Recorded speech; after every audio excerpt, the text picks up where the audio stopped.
नमस्कार दोस्तों, स्वागत है आपके अपने चैनल वेल्थ वार्ता पर। आज मैं आपको एलआईसी के उस प्लान के बारे में बताने वाला हूं जिसे खास तौर पर बच्चों के भविष्य और फैमिली सिक्योरिटी के लिए बनाया गया है। दोस्तों, अगर आपकी छोटी सी कमाई आपके बच्चों का पूरा भविष्य सुरक्षित कर दे तो आप कैसा महसूस करेंगे। आज उसी खास प्लान की बात करेंगे जिसका नाम है एलआईसी जीवन लक्ष्य प्लान नंबर 733।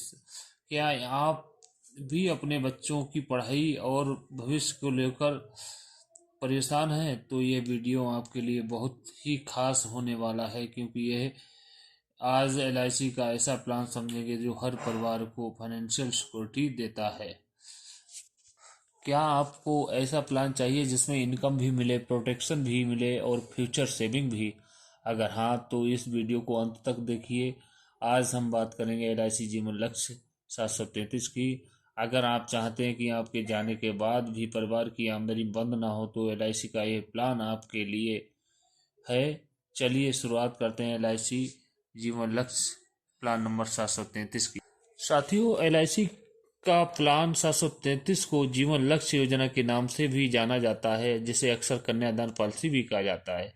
यह योजना जीवन सुरक्षा और बचत का एक ऐसा अनूठा संयोजन प्रदान करती है जिसे विशेष रूप से बच्चों की शिक्षा और शादी जैसे भविष्य के लक्ष्यों और को सुरक्षित करने के लिए डिजाइन किया गया है।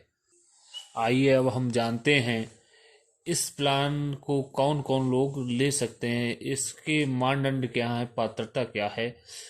प्रवेश के लिए न्यूनतम आयु 18 वर्ष होनी चाहिए, अधिकतम 50 वर्ष होनी चाहिए। अधिकतम परिपक्वता मैच्योरिटी की आयु 65 वर्ष, यानी कि जो व्यक्ति 50 साल का है उसको ये बीमा मात्र 15 साल का ही मिल सकता है। पॉलिसी का टर्म साथियों 13 वर्ष से 25 वर्ष तक है।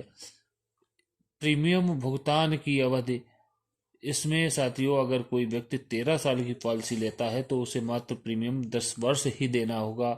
अगर 25 वर्ष का लेता है तो प्रीमियम 22 साल, यानी कि जो भी टर्म लेगा उसमें प्रीमियम पेइंग टर्म में 3 साल कम रहेगा, यानी कि छूट रहेगी। न्यूनतम मूल बीमा राशि की बात करें तो इसे हम 2 लाख का ही, कम से कम 2 लाख का ले सकते हैं, अधिकतम कोई सीमा नहीं है।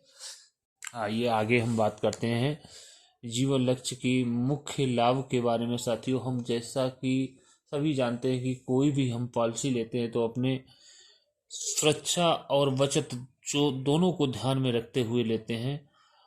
इस पॉलिसी में मृत्यु लाभ के बारे में, अगर किसी व्यक्ति की दुर्घटना में मौत हो जाती है, ऐसा किसी के साथ ना हो सकती हो, लेकिन अक्सर आजकल हम देखते हैं कि कितनी दुर्घटनाएं हो रही हैं, कितनी बीमारियां फैली हुई हैं। इसीलिए हम अपने आप को सुरक्षित करते हैं कि किसी तरह हमारा परिवार आगे बिखरे ना। तो इस पॉलिसी में अगर किसी की डेथ दुर्घटना में हो जाती है तो जो भी बीमा धन है उसका भुगतान डबल, यानी 10 लाख का है तो 20 लाख का भुगतान हो जाता है और हर साल 10% मिलता है और मैच्योरिटी भी मिलती है। PWD यानी परिपक्वता, PWB यानी कि प्रीमियम वेवर बेनिफिट, यानी कि अगर कोई डेथ हो जाती है तो प्रीमियम भी आगे का बंद हो जाता है। आओ बात करते हैं मैच्योरिटी बेनिफिट की। साथियों, अगर कोई व्यक्ति इस पॉलिसी को लेता है तो मैच्योरिटी तक जीवित रहता है तो उसको मूल बीमा राशि प्लस उस समय तक जमा बोनस व अतिरिक्त बोनस इस पॉलिसी में मिलता है। एक राइडर के बारे में बात करते हैं साथियों। एक राइडर इसमें अक्सर लगाया जाता है। इस राइडर के बारे में हम आगे कैलकुलेशन में बात करेंगे। साथियों, आइए हम इसे और इस कैलकुलेशन को हम एक सरल भाषा में समझते हैं। मान लीजिए किसी राजू नाम के व्यक्ति ने 10 लाख की पॉलिसी ली 25 वर्ष के लिए और उसकी आयु है 30 वर्ष, तो प्रीमियम लगभग 40 से 45 हजार पर ईयर आएगा। खुदा न खास्ता कुछ ना हो, अगर बाई चांस उस राजू के साथ कोई मिस हैपनिंग या दुर्घटना हो जाती है और उसने इस पॉलिसी में टर्म भी ले रखा है। साथियों, एक टर्म राइडर बोला जाता है जिसका कुछ प्रीमियम हमें थोड़ा देना पड़ता है अलग से। तो उसमें क्या है, एक बेनिफिट अलग से जुड़ जाता है। वो बेनिफिट क्या है, मान लीजिए 10 लाख की पॉलिसी है और कोई 5 साल पॉलिसी चल पाई, उसी बीच में उस व्यक्ति की मौत हो जाती है, तो ये 10 लाख तुरंत पेमेंट दे देती है LIC।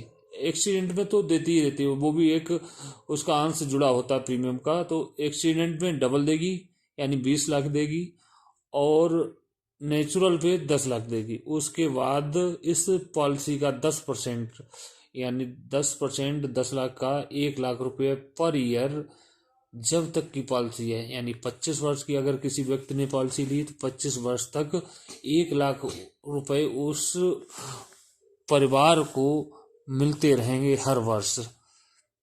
और यही एक लाभ नहीं साथियों, यहाँ पे PWB यानी प्रीमियम वेवर बेनिफिट भी लगा होता है, जिससे कि आगे के प्रीमियम कोई भी LIC नहीं लेती है, और मैच्योरिटी पे जो भी मैच्योरिटी बनती है वो फिर एक बार नॉमिनी को, उस परिवार को मैच्योरिटी के रूप में देती है। तो इसमें अगर कोई मिस हैपनिंग किसी पॉलिसी होल्डर के साथ हो जाती है तो इसमें LIC लगभग 3 बार पेमेंट करती है। साथियों, वीडियो कैसा लगा ये कमेंट बॉक्स में ज़रूर लिखें। अगर कोई सवाल आपके हों तो कमेंट में ज़रूर लिखें, हम आपका के सवाल के जवाब ज़रूर देंगे।